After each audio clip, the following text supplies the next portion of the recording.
Assalamualaikum warahmatullahi wabarakatuh. Bingung STR teman-teman sedang habis masa berlakunya? Bingung bagaimana cara untuk memperpanjangnya?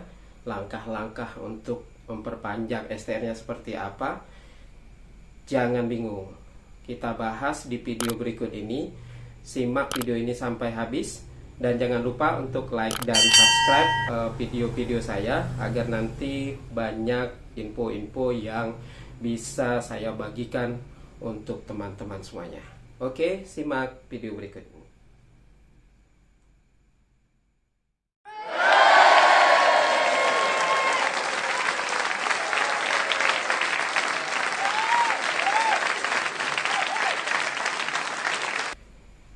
Langkah pertama yang bisa dilakukan untuk memperpanjang STR adalah dengan mengaktifkan akun keanggotaan kita yang sudah kita miliki masing-masing. Nah, kalau masih bingung bagaimana cara membuka akun keanggotaan masing-masing, bisa dilihat di video saya sebelumnya tentang bagaimana membuka akun keanggotaan PPNI. Di situ saya jelaskan bagaimana cara masuk atau login, kemudian menu-menu apa saja yang bisa dilihat di dalam akun keanggotaan kita, bisa dilihat di video saya yang sebelumnya.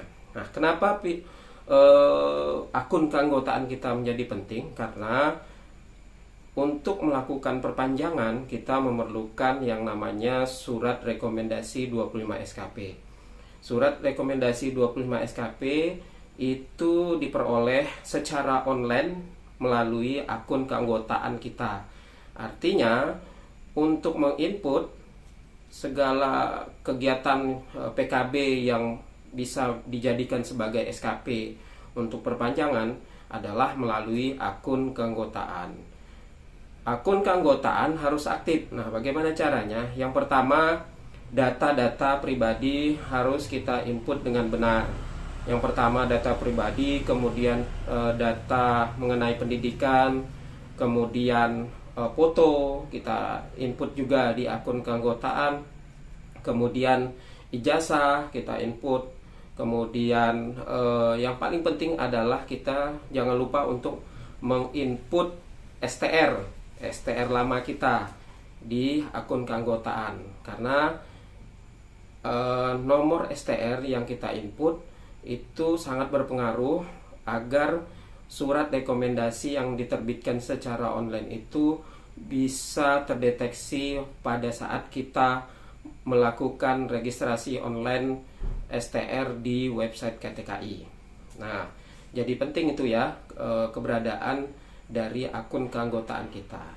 Dan yang paling penting lagi, untuk mengaktifkan akun keanggotaan, kawan-kawan harus membayar iuran sesuai dengan tahun di mana STR kita berlaku sebelumnya, agar kita bisa menginput SKP kegiatan yang nanti akan divalidasi oleh verifikator dari DPD maupun DPW masing-masing di mana kita berada. Nah, kalau iuran belum lunas, maka kita tidak bisa menginput PKB atau SKP kegiatan di akun keanggotaan kita.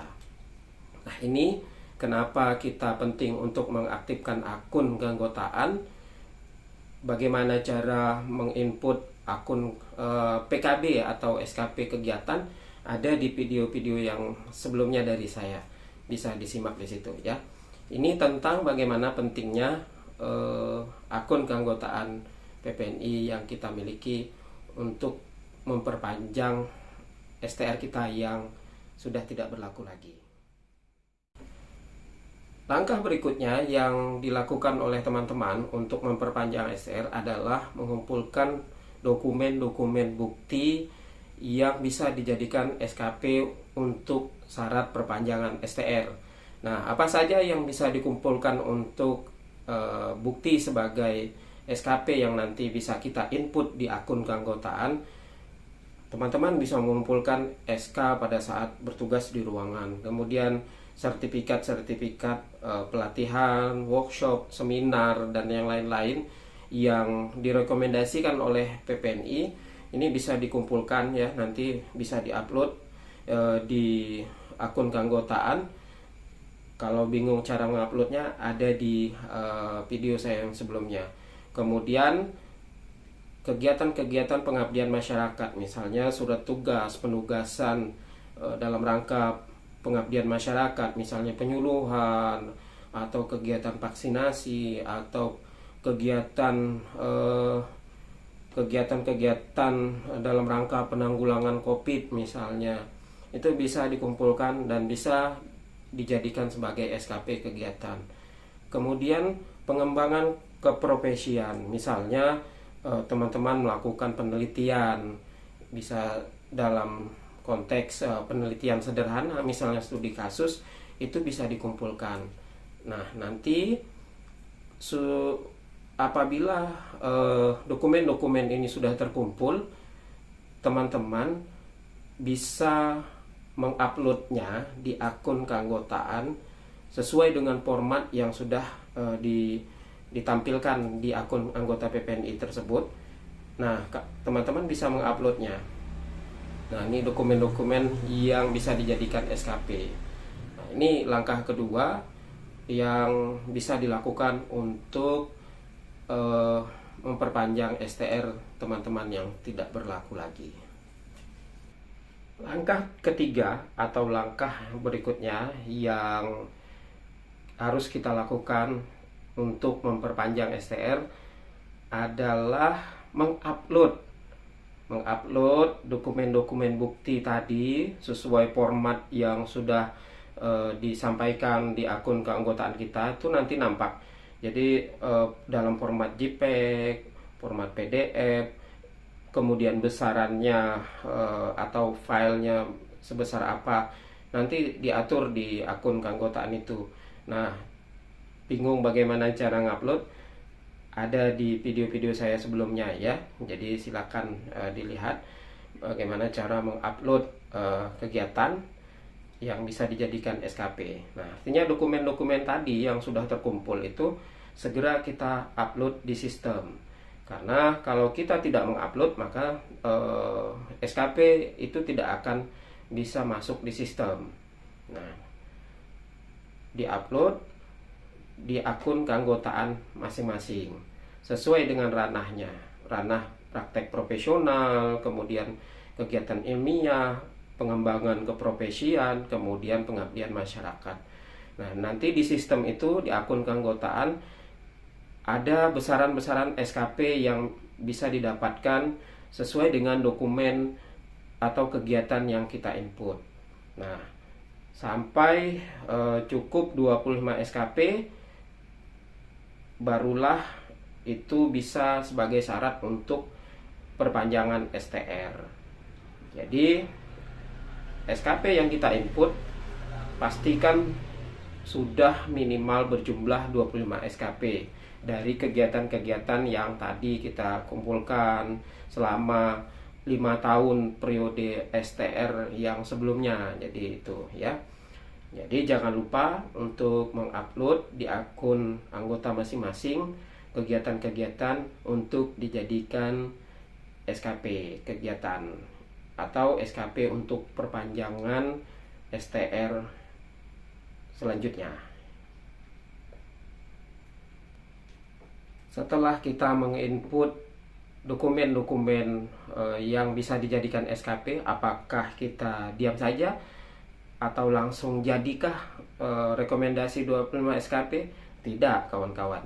Jadi kita harus lapor kepada validator mulai dari tingkat DPD atau kabupaten kota. Nah, mereka lah yang akan menilai kegiatan-kegiatan itu apakah bisa dijadikan SKP. Kalau kita tidak lapor dengan mereka, tentu kegiatan kita tidak akan bisa disetujui. Makanya jangan lupa untuk berkomunikasi dengan pengurus atau validator di DPD kabupaten kota masing-masing. Nah, nanti langkah berikutnya validator kabupaten kota akan menyampaikan kepada validator DPW provinsi setempat. Jadi nanti validator DPW tingkat provinsi akan memvalidasi juga dan segera menerbitkan surat rekomendasi. Nah, barulah setelah validator DPW menerbitkan surat rekomendasi secara online di sistem, maka kita akan mendapatkan surat rekomendasi 25 SKP di sistem keanggotaan kita masing-masing. Nah, jadi di video saya sebelum-sebelumnya juga sudah ada ya bagaimana cara mendapatkan surat rekomendasi 25 SKP atau mendownloadnya. Jadi di akun keanggotaan kita tinggal download saja. Ketika sudah dikeluarkan atau disetujui oleh validator DPW atau tingkat provinsi, maka kita bisa mendownload di akun keanggotaan kita masing-masing surat rekomendasi 25 SKP. Nah, sudah memiliki surat rekomendasi 25 SKP, barulah nanti kita melakukan permohonan registrasi online di website KTKI. Di sini saya tidak akan membahas bagaimana cara melakukan registrasi online karena di video saya sebelumnya sudah ada video tentang mengajukan permohonan registrasi online STR perawat baik yang baru maupun perpanjangan. Silakan dicari saja di video sebelumnya ya. Nah, itu tadi langkah-langkah yang bisa dilakukan oleh kawan-kawan yang STR-nya sudah tidak berlaku lagi. Jadi ada 4 langkah yang tadi yang bisa dilakukan oleh kawan-kawan. Dan ternyata memang tidak sulit ya. Jadi bisa kita lakukan sendiri untuk memperpanjang STR kita yang sudah tidak berlaku lagi. Nah, jangan lupa untuk like dan subscribe video saya ini agar nanti channel saya akan bisa berkembang dan tentunya banyak informasi-informasi lagi yang bisa saya bagikan untuk teman-teman. Salam sehat untuk teman-teman semuanya, salam tangguh, semoga tetap berkarya di masa pandemi ini, tetap jadi role model untuk pencegahan COVID-19 di daerah masing-masing. Terima kasih, semoga video yang saya sampaikan bisa bermanfaat untuk semuanya. Assalamualaikum warahmatullahi wabarakatuh. Salam perawat.